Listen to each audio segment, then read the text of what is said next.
Hello and welcome to another edition of After the Whistle. Once again, we are at a secret location again, so we might be back in the studio next week, or we might be at another secret location next week. One of the two. We'll be somewhere. We might be back on the Red Foo.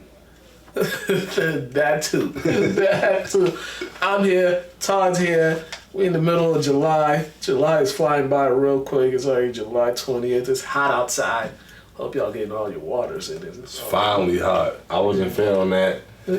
Warm in the daytime, freezing at night. Yeah. Unnecessary. Just be hot. It's summertime. Yeah, man. Next couple of days it's gonna be in the 90s. So drove by the beach, people packed in there. I'll be at the park one of these days, catching a tan. On the court. Yeah, I told you last week we about to start with WWE again, but last week I was talking about the Undertaker stuff. Thought they did Goldberg this past weekend. Yo, did I miss it? Watched it? Oh, I missed it. I recorded it. I was so what channel is it on? A&E. I could probably see it on the TV. Yeah, I recorded it though. I watched it. But I did watch. So after that they do the rivals, like all the rivalries. I think the Bret Hart and Shawn Michaels is the first one. This one, they did Undertaker and Kane. They did their rivalry, and they was talking about how the build-up to that was like a 5-year build-up. Yeah, you don't remember that? Because I forgot.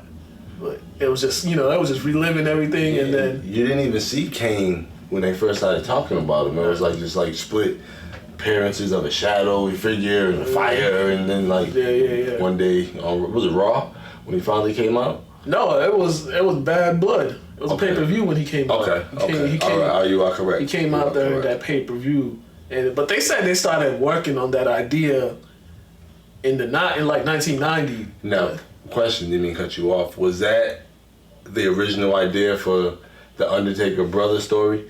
Because remember when Undertaker had the so-called twin brother, and he had the light purple, and the Undertaker had the original dark purple. Yeah.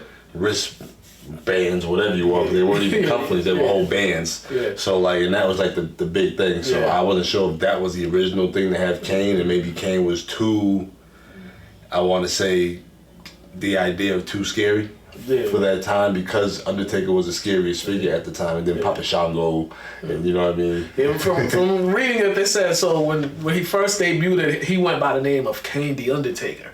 Okay. And then he was like, they dropped Kane, and then he was just the Undertaker. But then he was like, then they were circling back and they started developing Kane because they figured, yo, this dude's beating the hell out of everybody. It's like nobody, he just ran through everybody. So then it was just like, okay, let's get Kane, let's make this character Kane. And pretty much like the only guy that when he came in the ring was probably bigger than him, stronger than him, like probably the only physical human being that was like match up size to size with him. Other than the Big Show. Yeah, other than the Big Show. And, and Kevin Nash. Yeah.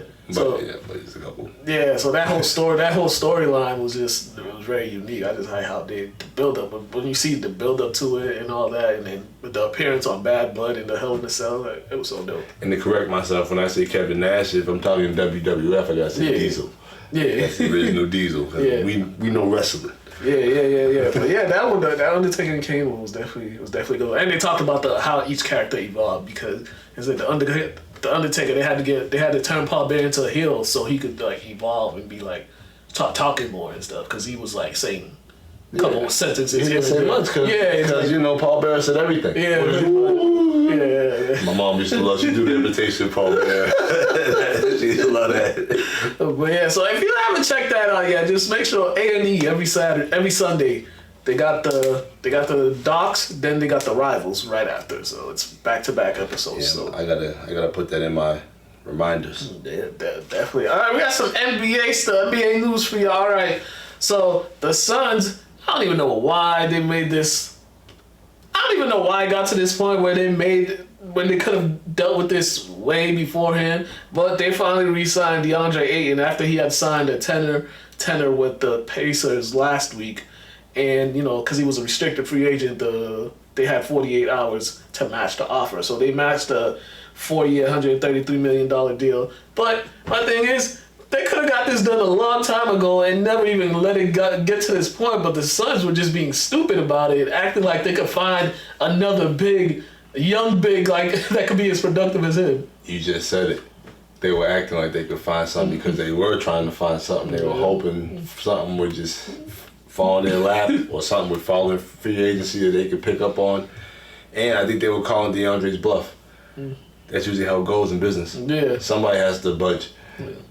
And they did. Yeah. Because he wasn't gonna. Because he's gonna be money elsewhere. And that's the thing that these organizations have to realize. The players now have the power. Like, you no longer are able to really have ownership over these guys. You can be a partner with them. You can work with them, but you know what I mean? Granted, it's still employee-employer, but the employee has more leverage nowadays because they realize they're more valuable than you really because you're just sitting behind a desk and they're actually out there playing. Yeah. So that being said, the teams understand their value and, you know, they honestly probably thought getting Jock Landale, I didn't want to destroy his name, getting Jock Landale was something, which it might be something in the future now that they have DeAndre Ayton. Yeah. And he could be a good reserve for him. Yeah, definitely. And it's just hard to get bigs that are productive like this. It's just hard. If DeAndre Ayton was a guard, okay, they'd probably be like, okay. Bro, this guy's right.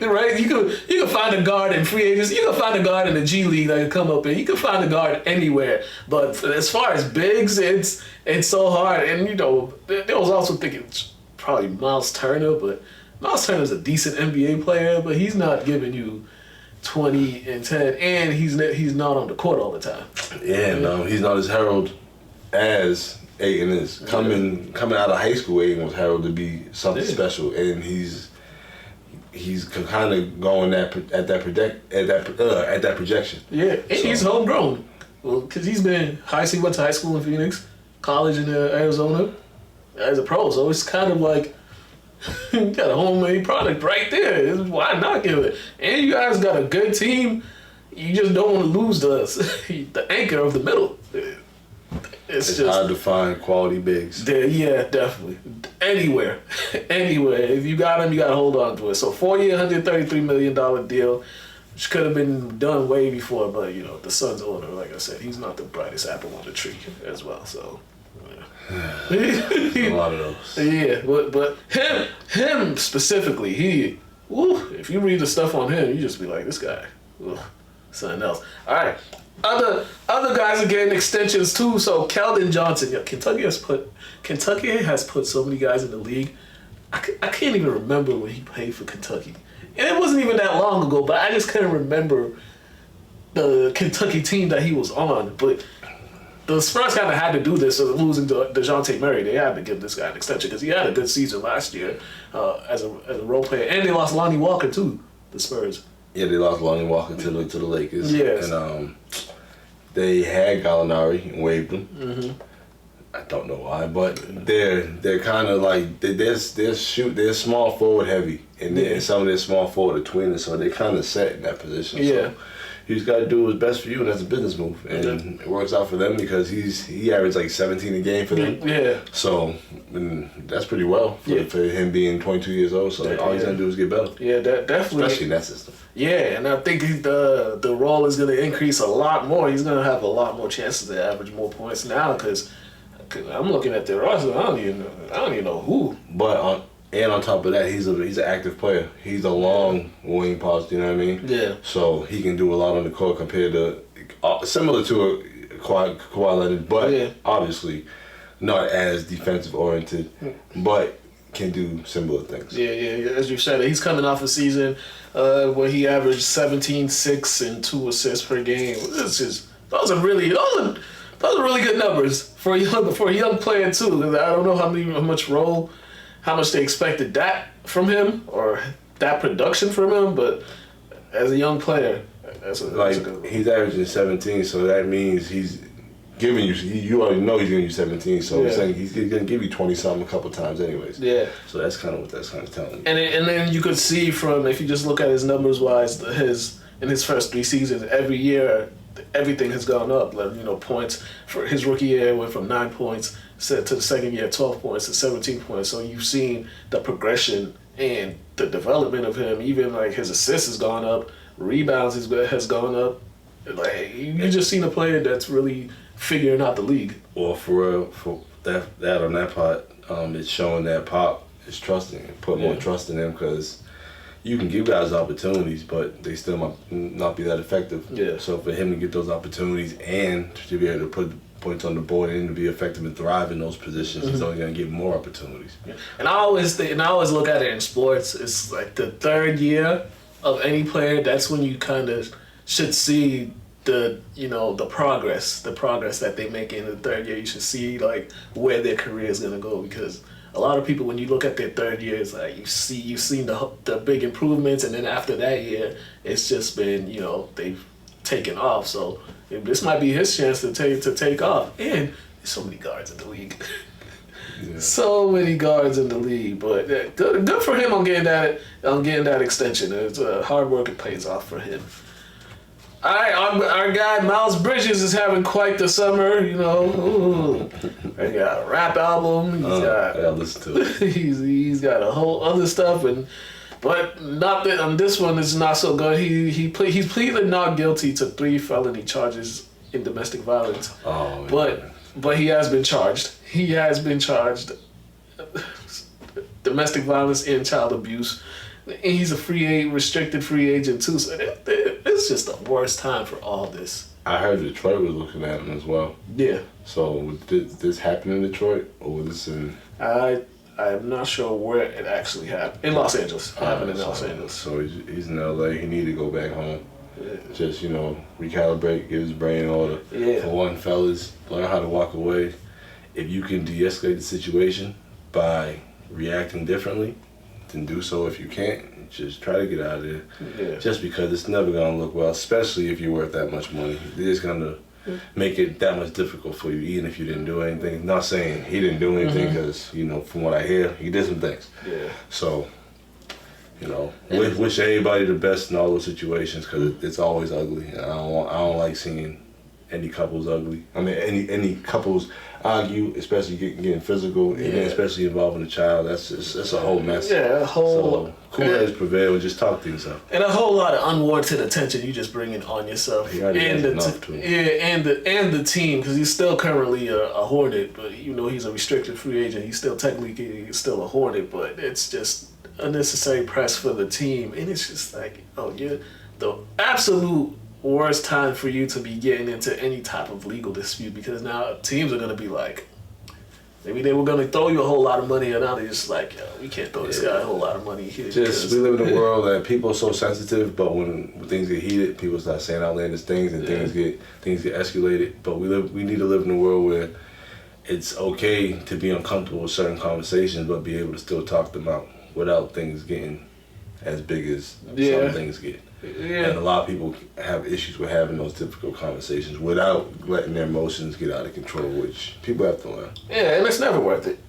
It's legit never. When you think about it, you can have a heated discussion with somebody, but then when it gets physical, and then you sit back and you think about it, it really wasn't worth it. Yeah, it's you might feel that way, but you have to learn how to control yourself. Right. It really never is that serious. Unless somebody put a hand on your child, then I have nothing to say. Yeah, but so we'll see what happens with him, and we'll see if he's even gonna be on the court next season with everything that's going on. But good luck to him, and whatever happens with this case, we'll keep you updated on that.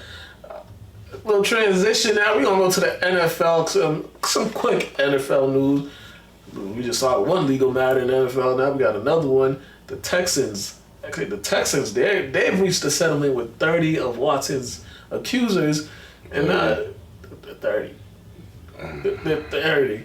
But I throw in the towel. But I was just like, why are the Texans reaching a settlement? But maybe it's just they're trying to protect their asset or their investment, because he's not gonna be on the field for. I said Texans. Texans. Never mind. I'm telling you. Browns. The Browns. It's all right, bro. It's hot, man. I was thinking he was still. It's all over the place. But okay, the Texans reached the agreement, but that's still interesting because it wasn't even on their own company time or anything like that. So. Or was it? So why would the Texans reach an agreement with this? makes you think it might have been on their tab. Why else would they get involved? Unless it was the Texas smear campaign. Okay, here it is. Okay, here's some clarification. Okay, the women were prepared to make claims against the Texans. And their role regarding sexual misconduct allegations of Watson. This is from one of the attorneys from the women. So so the Texans are just covering themselves. Yeah, pretty much. Because so that whole organization's kind of looking messy. Man, that organization been messy since well, I think he's dead now, but since that owner said like we're letting like the inmates run the. Oh, that was the owner said owner that organization. Yeah, that was that. So they've been a hot mess for a while. You might just have to clean house completely because you don't win any games anymore. Nobody's ever really excited about you guys maybe going to the playoffs. That's just kind of like non-existent now.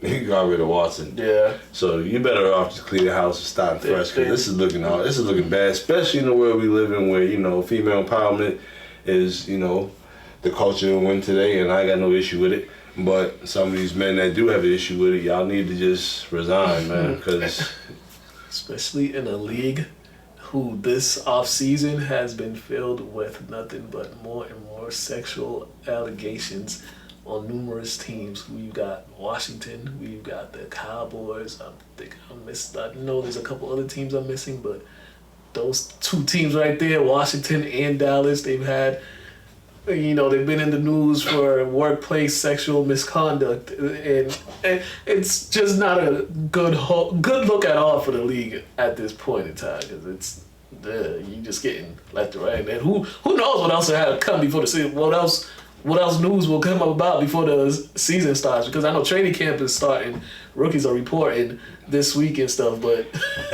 Yeah, we might have to make a whole new sexual harassment infomercial. Just legit. Because things are nowadays things are a little extreme with how women do take certain things in the workplace, but unfortunately you can't say certain things, and you really have to address and understand how you make people feel when you first approach them. It's not even what you say to them sometimes; it's how you approach them. Sometimes. So it's just certain things people have to learn now. We live in a new day, and everybody ain't joking. You know me, I got jokes, but I ain't the one to play around. Yeah, you just can't be walking around making folks feel uncomfortable. Yeah, it's been it's been years of people feeling uncomfortable in the workplace, and they just suck it up. It's work. And they're fed up, and they shouldn't have to be uncomfortable at work. Well, what if you're uncomfortable at home and you go to work to relax and get away from home, and then you're uncomfortable at work? It's where is your comfort? And you go nuts and do something wild in society, and then people don't understand why. Just let people be and respect people's space. Yeah, pretty much. Yeah, pretty much.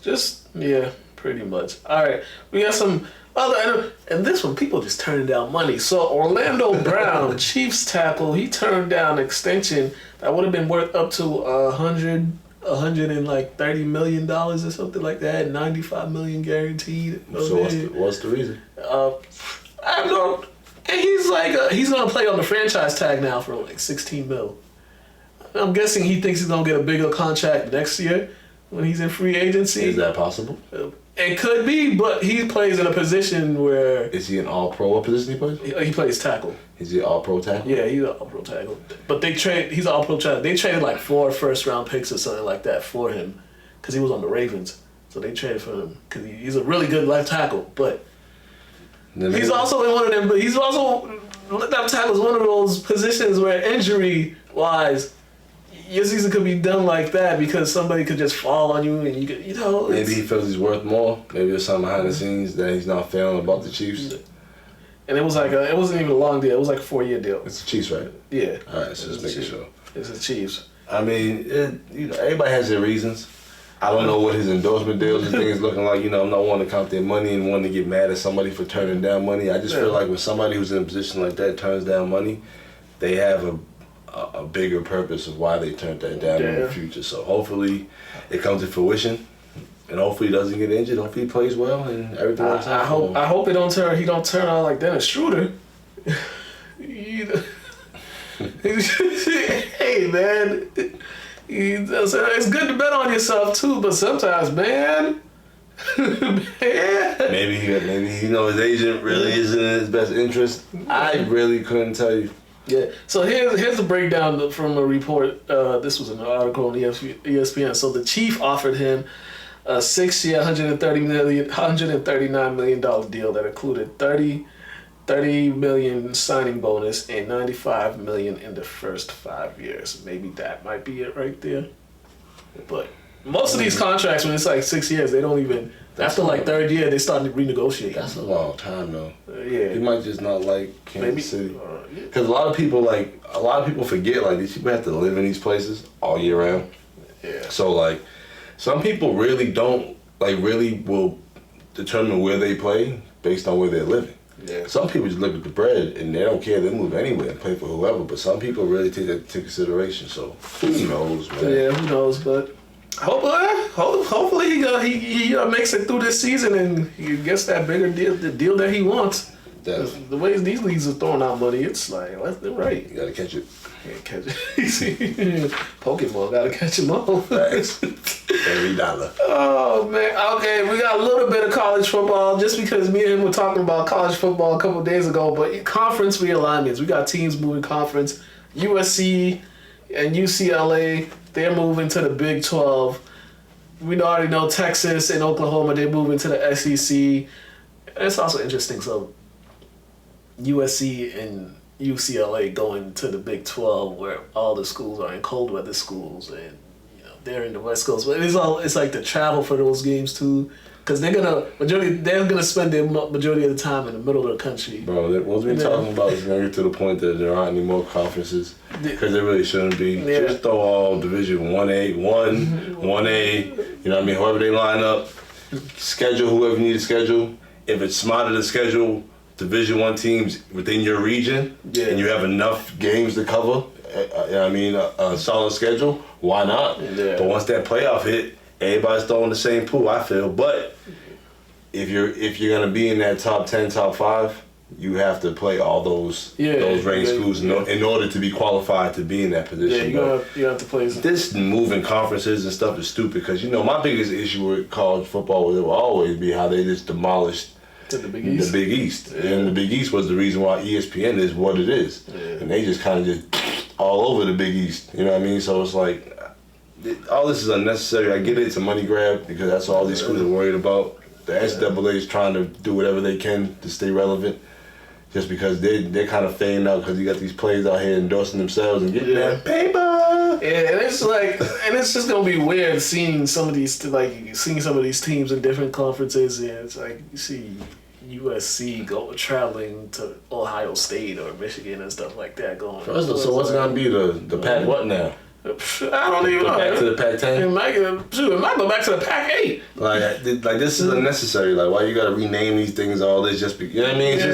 Just and then they're gonna try to get like other teams from different conferences to move in. Yeah, just make it independent, man. They should just do what Notre Dame been doing for years. And they were forced to get in the conference, so just because, man. Only in basketball. Football's still independent. Oh, it is? Yeah, man. Might as well everybody's go independent, man.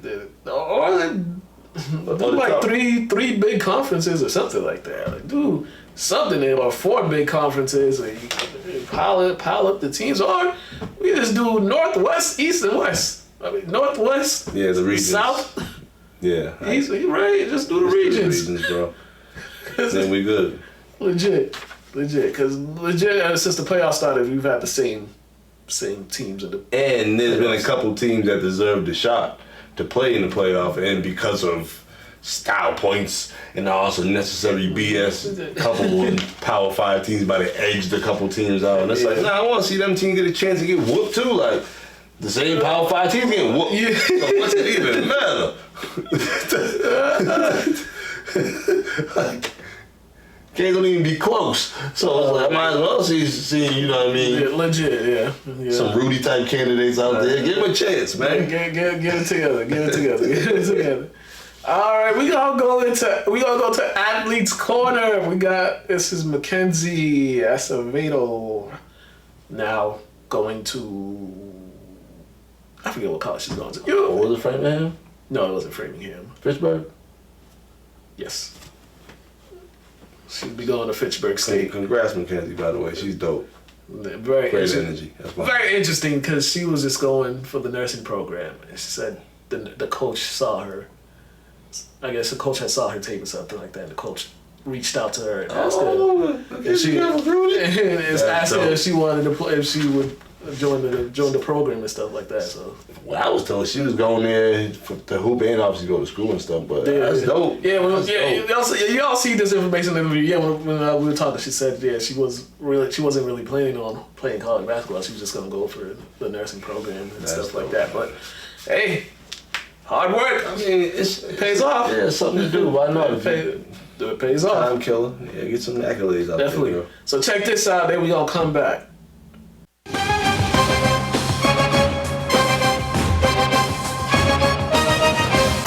Hello, welcome to another edition of Athlete's Corner, and today we have Mackenzie here with us, Lynn English alum now, class of 2022, just graduated a month ago, just wrapped up the Guinness game on Monday. Welcome to the program. Hi. They've been trying to get you here for a little while. Yeah, yep, a little bit. All right, you wrapped up the Guinness game on Monday. I mean, tell me about the experience, just being a part of that whole thing, and with the opening ceremony and then being part of the game. It was fun. It was fun playing with new girls that I've never played before, except Rosie. But I think it was fun playing. Yeah, what was some of your biggest takeaway from just the whole experience? I got to play with different people, so I learned faster speed and then playing defense and everything. Mm-hmm. It just you learn. You just learning experience. Yeah, definitely. How's this? How's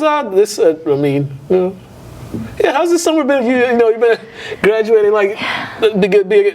graduated at the beginning of the month, and now you've had all this time off before you get ready for the next phase of your life. Just how's it been these past 3-4 weeks? It's been good. It's been really busy. I've been playing a lot of basketball with Coach Trev. I've been having workouts every morning starting at 8.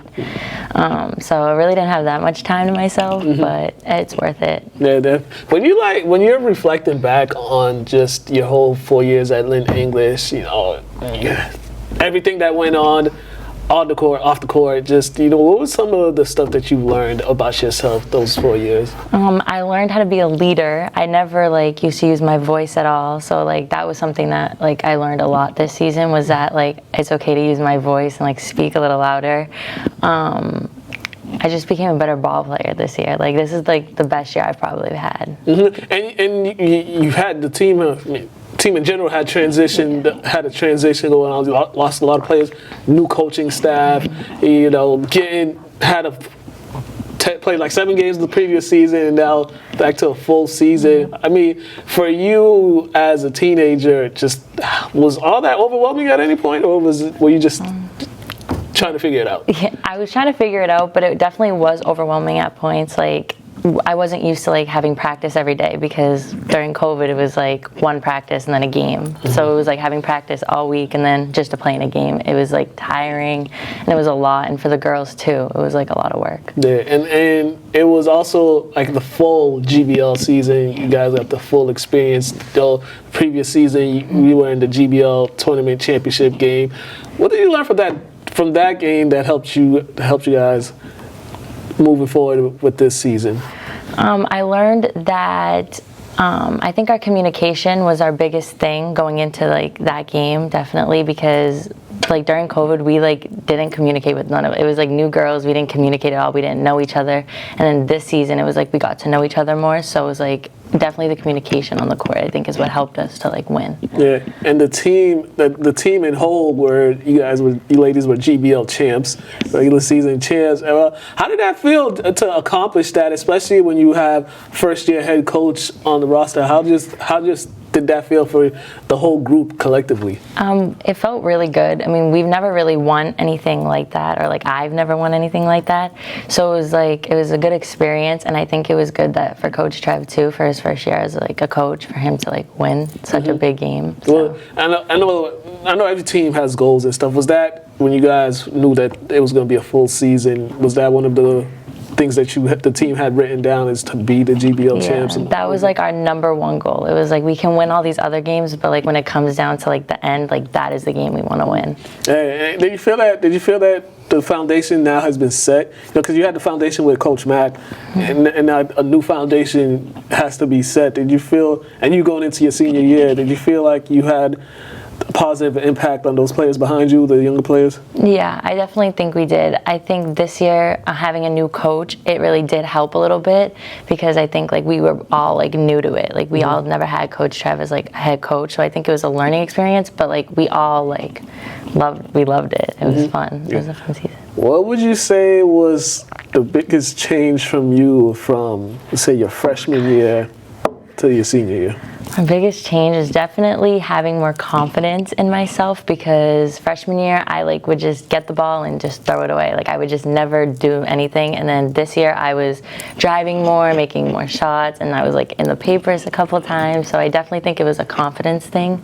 Yeah. How were you able just to build on that throughout the season and not let it, just keep it there? I would have to actually give credit to Coach Trev. Like he would like sit down with me whenever I would feel very like overwhelmed, and he would just tell me like, you're a good player, like go into the games thinking that you're the best player on the court, and then that's what helped me to just perform. Yeah, and had one of the more memorable games in the rivalry at Lynn Classical, winning on a buzzer beater. I mean, how does it feel just to know your last game against Lynn Classical? That's how in the fashion that you won it. That's how the team won it. It was crazy. I think like I was overwhelmed like with joy. Like we went into that play knowing nothing. Like we just guessed, and it ended up working. Did you? I mean, I did see the reaction. I saw the replay, the reaction from everybody.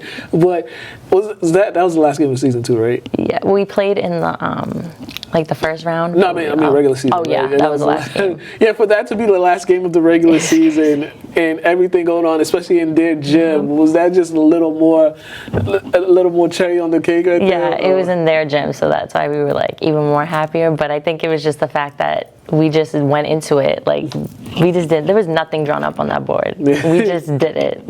Hey, you got you had the opportunity to play in 2 state tournament games. Yeah, I think it was 1. Did you play your sophomore year? I didn't really actually play, but I was on the team. You was on the team. You got experience 2, and you got to play in 1. Yeah. Tell me the difference from not playing, not getting that much playing time, to then being a full-time starter with a big role in a state tournament game. It definitely felt good to actually like be a part of it and actually contribute to the win last time. Like it was just like, I don't know. It was just like I didn't play, so I couldn't really talk about it, because like I didn't really do anything. I was on the bench, but this year I had like a bigger role, so I knew that like I was going to contribute to something. I never felt like I was contributing before. Yeah, definitely. All right, you made the decision. You will be going out to college. You'll be going to Fitchburg State. Well, probably pretty soon. Yeah. I would think, right? Well, tell me what led you to choose Fitchburg State?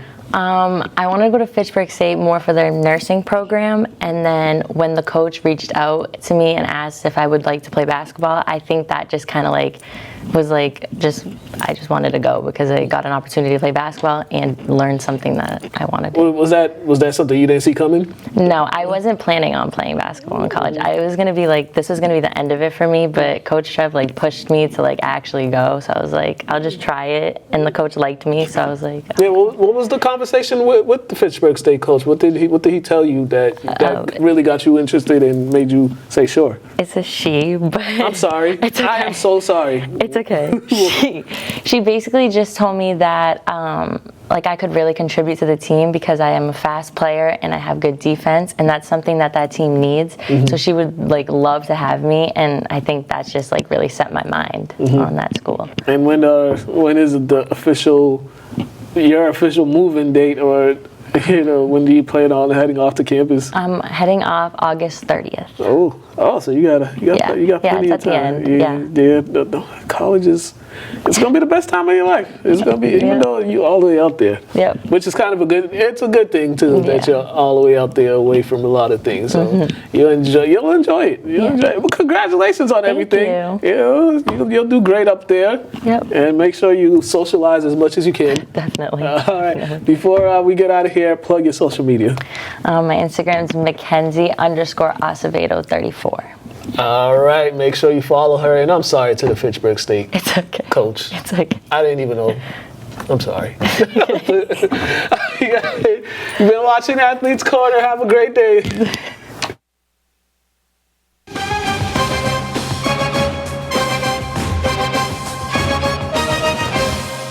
Oh, and we are back. All right. Thank you, Mackenzie, for that. Good for her, man. Yeah. She's like the last groupie.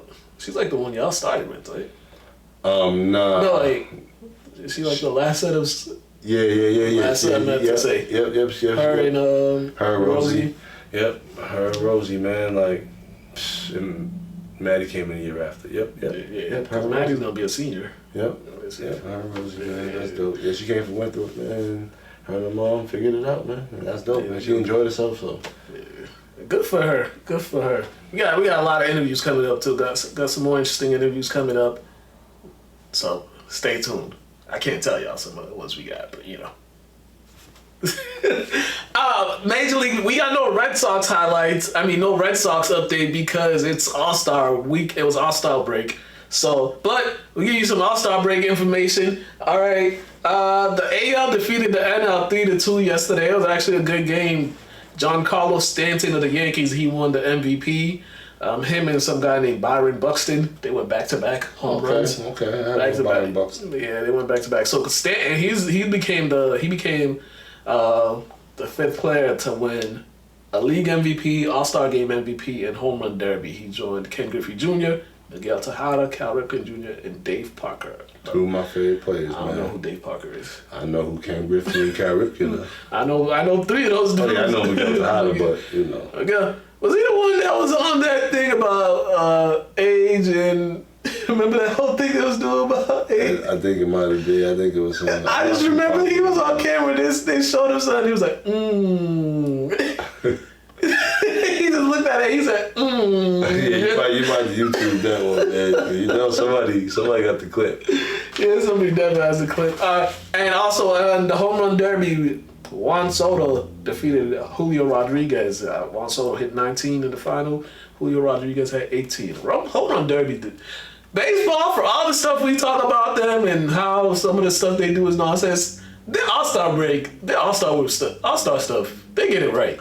For one, they make an extravagant event. Yeah. It should be long just because that's how baseball is. Yeah. But I feel like they be serving Casamigos instead of regular beer. Yeah. All-Star game, bro. It's lit. It was lit that Red Sox game too. So like, I can only imagine what them All-Star games are like. And they were in LA too, so yeah. Oh man. So it was, they definitely. I gotta check out a baseball All-Star game. I gotta see, I've experienced the Red Sox Yankees. I think that's the next thing is experience a MLB All Star game, which they should bring to Boston. Honestly, you should bring it everywhere else. I'll be honest though, there ain't gonna be enough seats. Cause just like All-Star games in the NBA, every celebrity you never heard of be there. Yeah. This is just alone the celebs you heard of. You ain't gonna be able to get a seat. Like, this is true. Other baseball, last baseball news, Juan Soto. He turned down a $400 million extension, but it was 15 years, and I don't blame him because that's just too long to be in one place. Bro, do you know what that is? 15 years? That's like the deal Cameron had before he got with Rockefeller. If I didn't go to prep school, that is my whole school career. Right. No, first grade, I went to kindergarten, first grade to college. Yeah, that's a long. Bro, that's a lifetime for somebody. Yeah. You serious? Yeah. That's ridiculous. Yeah. I don't even know if that's even Spanish. It is now. Sounded like it. Yeah, I would not sign no. The money looks good, but it's just a deal worth it. Cut it down. Where was he again? He's in Washington. He plays for the Nationals. Who wants to live in Washington for 15 years? Yeah. You didn't even say like Miami, the Dodgers. These Dodgers win. Right. You know what I mean? Or even New York. Yeah, I wouldn't live there, but they just. But you win though. You bound to win that 15-year span. It's better to have that much money in New York. Yeah, in certain Washington, in certain places. 15 is that's just baseball's a little ridiculous. I get it, you can play till you're 50, but come on, like that's too much. Yeah, like some of these guys that signed those 10-year deals, and they might not even make it through those 10-year deals, but the best part about baseball, it is guaranteed every single dollar. So even if, let's say, you make it through 4 years, well, I'm done. You still gotta pay me. They still gotta pay you. Go to the bank every week. You know that Bobby Bonilla guy? He's still getting paid $1 million each year. Guys, right? You're still getting paid. Yeah, Bobby Bonilla, his is like, I think it's like a day in May. The Nets have to give him like $1 million or $1 million check, and this is gonna go on for like 10 more years or something like that. And he's been getting it since like the early 2000s, I believe. What he signed? A 20-year deal? No, it was some clause in his deal. Oh. It was. He found like the wiggle. So did he like get less money on the front and more money on the back end? I have no idea, but I gotta look that up. I'll look that up. Because that would make sense if they put him on like when I retire, I get a certain amount of money each year. Like. No, but I think it was a fault of the Nets. It wasn't nothing. I mean, the Mets. I think it was like, I think it was on their part. Maybe the loophole king. Yeah, so he's been collecting them checks every single year. That is dope. Yeah, so that is our baseball update for y'all. Yeah, that was a lot of baseball. Yeah, that was. So it's time for some highlights. I was at P2P Summer League getting attacked by the mosquitoes. Ooh, wait. These were coming after me. Check these highlights out from the P2P Summer League and we'll come back.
we are back. Okay, more Summer League highlights. St. Mary's Summer League.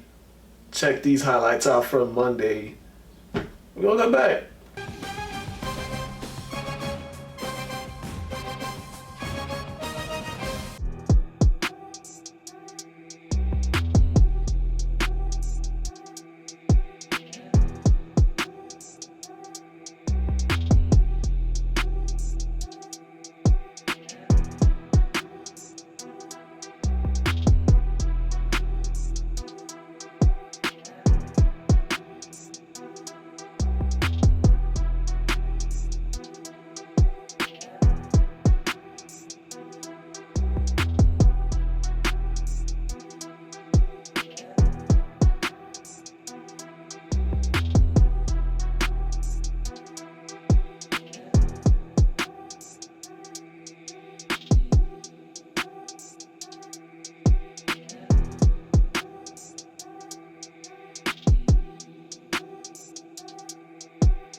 All right, and we are back. Okay, let's go back 2003. Some more high school football highlights.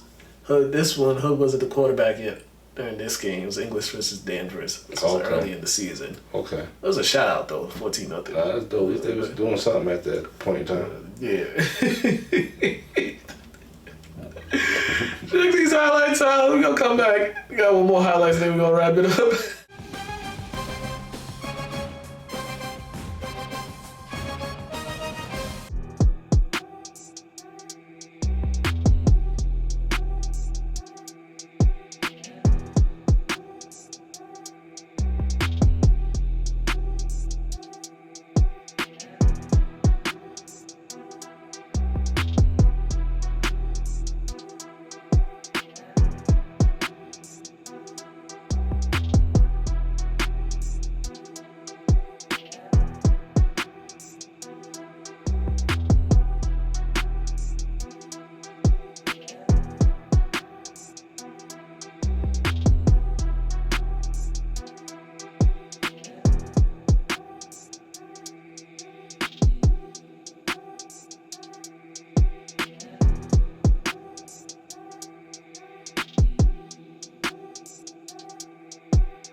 All right, and we are back. And lastly, he goes another throwback high school basketball highlights. So check these out, and then It's some chapstick, man.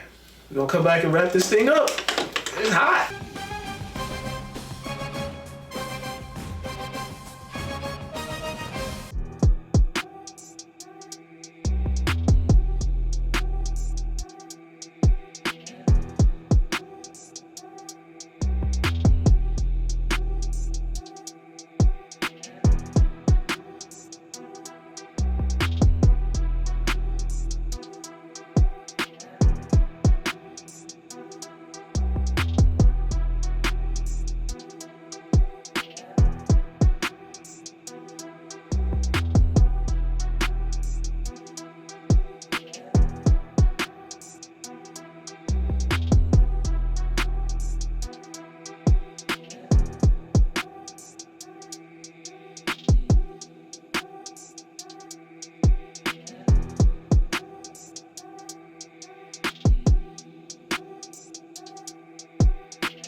All right, and we are back. Okay, we have come to an end. We got through it.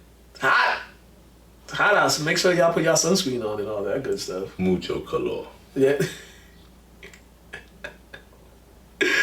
We'll be back in the studio next week. Maybe. Maybe the studio, maybe on location somewhere else. You just never know. You just never know. We get to that point. And also, first week of August, there will be no show because I'll be away at a conference. So we won't have a show first week of August. So. And I might be in Maine. So if you don't see us, that is the reason already. And before we get, make sure you follow him on Instagram, Mr. Burn23. Follow me on Instagram, Mukala K. LynnTV.org, the website. Lynn Community Television, Facebook, YouTube channel, Lynn Community Television. Make sure St. Mary's Summer League, Monday, Thursdays. Make sure you go check that out there. I think playoffs is coming soon. P2P Summer League down in Salem. If you ever got the chance to go down there, check it out. They got a couple more weeks before the playoffs start.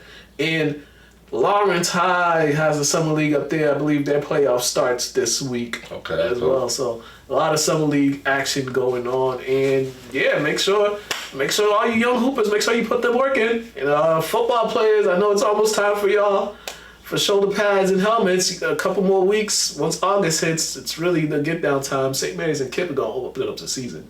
Oh, what? That's gonna be a good one, actually. That's gonna be I might actually come to see that. Yeah. So we'll see you all next week. We out of here.